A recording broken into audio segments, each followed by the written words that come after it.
Today I'm going to be showing you 5 totally legal ways to become a citizen of the greatest country in the galaxy, America! So you or someone you know was born outside of America, but you want to breathe our free American air, play football, the real kind, and overpay for healthcare? You're gonna want citizenship. Luckily, I have 5 totally legal ways, and a few unlegal ways, to become an American citizen. But before we start the countdown, what can citizenship actually do for you? Well, with citizenship, you get immunity from deportation, the right to vote in elections for public officials, eligibility for federal government jobs requiring U.S. citizenship, the right to run for elected office, eligibility for certain federal benefits like grants and scholarships, ease of travel and re-entry into the United States, jury duty, which I can tell you as a lawyer is really cool and you should do it. Plus, it's easier to move your family into the country, free entry to Walmart, the ability to pull off head-to-toe camo, the loss of your free healthcare, the loss of your affordable education, a reduction in paid time off, a Ford F-150, and don't forget, every citizen gets 1 free bald eagle and a machine gun. Just kidding, you can't own a bald eagle in America, that'd be crazy. But it's not all apple pie and big trucks, Buster. There's a few tiny things that you should consider before deciding to become a citizen. Tiny thing number 1, tax obligations. When you're a citizen, you must file U.S. income tax returns for life, no matter where you live. Meaning even if you decide to move abroad, like to Canada, you still have to file income tax in the U.S. Any foreign income that exceeds the limit will generally be taxed.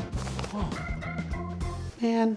However, as long as you meet certain requirements, you'll be able to exclude your foreign earned income up to the yearly limit. Tiny thing number 2, loss of dual citizenship. Certain countries do not allow dual citizenship, like Japan and India. So if you come from one of those countries to the US and become a citizen, then you will lose your citizenship back home. Tiny thing number 3, jury duty.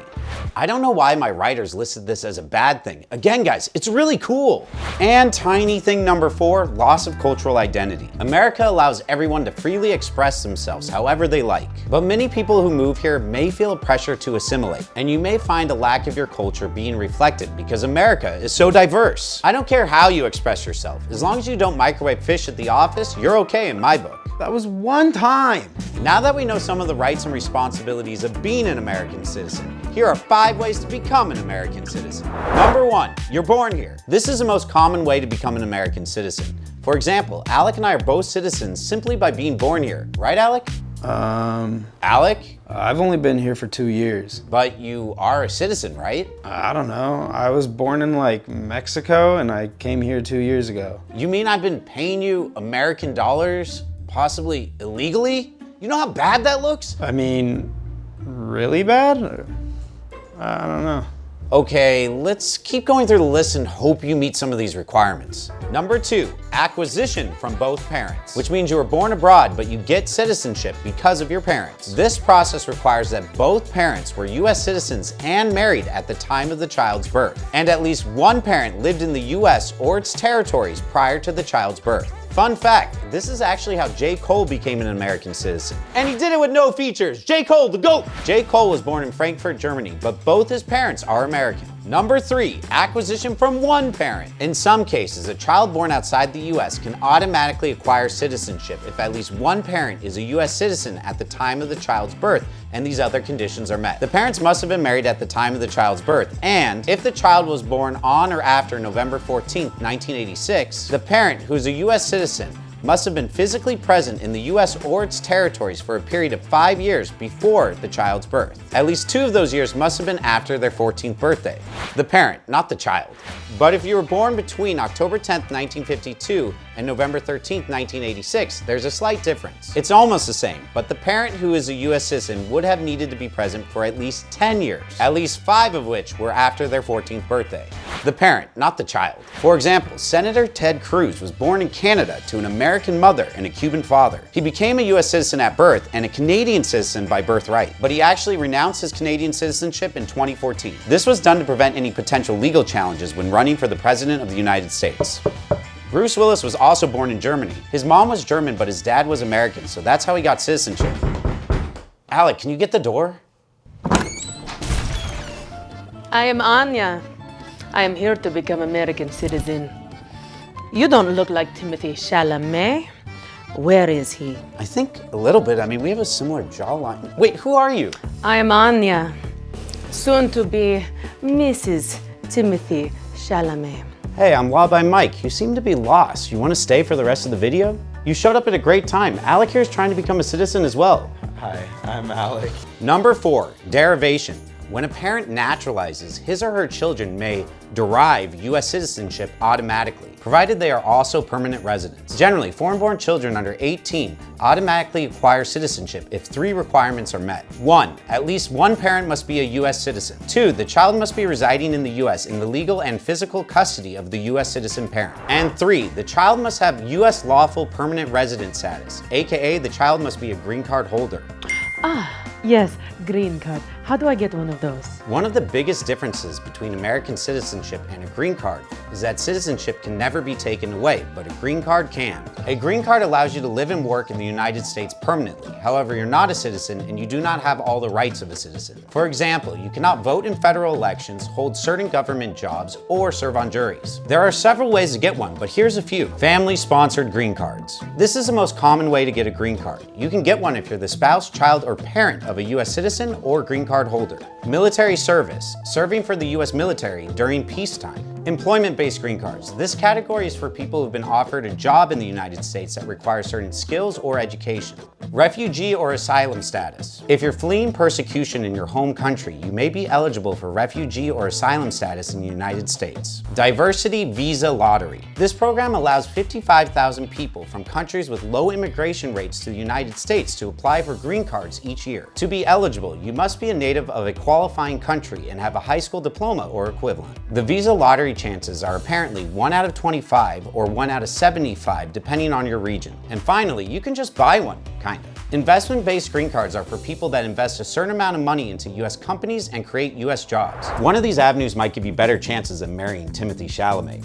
And there are even more options to get a green card that I didn't get to here, so feel free to look them up. And the final path on our list to American citizenship is number 5, citizenship through naturalization. Naturalization is a process through which a green card holder can become a U.S. citizen, but you have to meet requirements established by Congress in the Immigration and Nationality Act. In fact, some of America's most beloved citizens gained their citizenship through this process. Like Pedro Pascal, who was born in Santiago, Chile. When he was only 9 months old, his parents fled with him to the US seeking asylum, and as a result, they were all granted green cards. Later, Pedro went through the naturalization process and became a citizen. Also, Arnold Schwarzenegger, who was born in Austria, he moved to America to pursue his bodybuilding dream and became a citizen in 1983. There are a few different paths to naturalization, but some of the most common are: you married a US citizen, you served in the US military, and if you served during wartime, you may be able to skip the green card process and go straight into naturalization, or you've been a green card holder for at least 5 years. Keep in mind, anyone trying to get naturalized will have to take a civics test, so let's see if you two are ready to become Americans.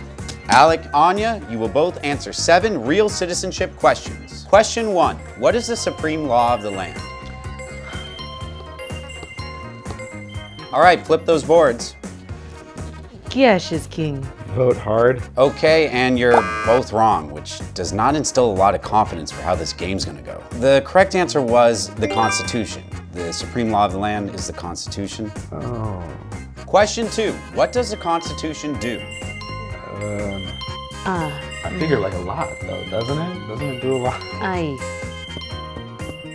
And let's see those answers. It forms a more perfect union. Calls for more fiber. Okay, not surprising, you're both wrong. Alec, the correct answer is that it sets up the government, defines the government, and protects the basic rights of Americans. And Anya, I think you're talking about constipation. Question number 3. The idea of self-government is in the first 3 words of the Constitution. What are these 3 words? I think I got this one actually. Show your answers. We the people. Once upon a time. Anya, that is incorrect, and also 4 words, not 3. Alec, that is correct. Bingo. Question number 4. What is an amendment? There's 12 of them in the Bill of Rights. That's wrong. All right, let's see those answers. Federal laws that can be changed. A change that is made to the constitutional rights. Anya, you're surprisingly correct. It is a change and or addition to the Constitution. Alec, federal laws can change without amendments. You're letting me down. Question 5. What do we call the first 10 amendments to the Constitution? This is 4th grade civics. Now flip those boards. Bill of Rights. Bill of Rights. Booyakasha. You are both correct. I really thought I had that one all to me. Okay, question number 6. What is one right or freedom from the First Amendment? It's number 1 on the list of amendments. Don't hurt yourselves.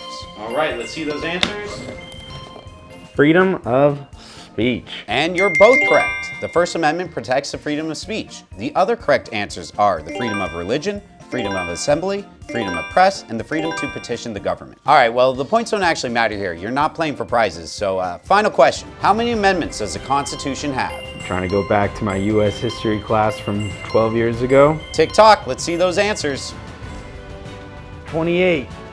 69. You are both wrong. And Anya, let's keep it family friendly. The answer was 27. I hope this helped because you both need to study a lot more. You get no credit, so hit the books before you take it for real, because if you fail, you get kicked out of America forever. Just kidding. You can take it several times until you pass. If you don't pass the first time, you will need to wait 60 to 90 days before retaking the failed portion. So now that we've gone through all the things you should do to become a citizen, here are some of the things you shouldn't do. Lie on your immigration application. This could include lying about your criminal history, your immigration status, or ties to your home country. Lying on your immigration application is a serious offense and could result in your deportation. I never did that. Don't commit marriage fraud either. This is the act of marrying a U.S. citizen for the sole purpose of obtaining a green card. You should only marry for love. Marriage fraud is a crime and could result in the non-citizen spouse being deported, and potentially you too if you're a green card holder and not a citizen. Don't look at me. Timothy Charlemagne knows what we have. You don't even know his name. And forget about using a fake or stolen identity. This is another serious offense that could result in your deportation. My name is actually Katya. FBI, open up! You're coming with us, Katya. Wait, no. Take the ring I got from Timothy Chalamet. Just let me be a citizen. Bribing an immigration official, that's a crime that could result in you being banned from entering the country entirely. That's short. Katya, wait! Remember, the best way to become a citizen is the legal way. They didn't arrest you too? Nah, they said it's okay that I moved here from New Mexico, and I guess I'm a citizen. New Mexico is in the United States. I'm losing more faith in our education system by the day. I was homeschooled. If you like America, like this video. If you don't, tell us why in the comments.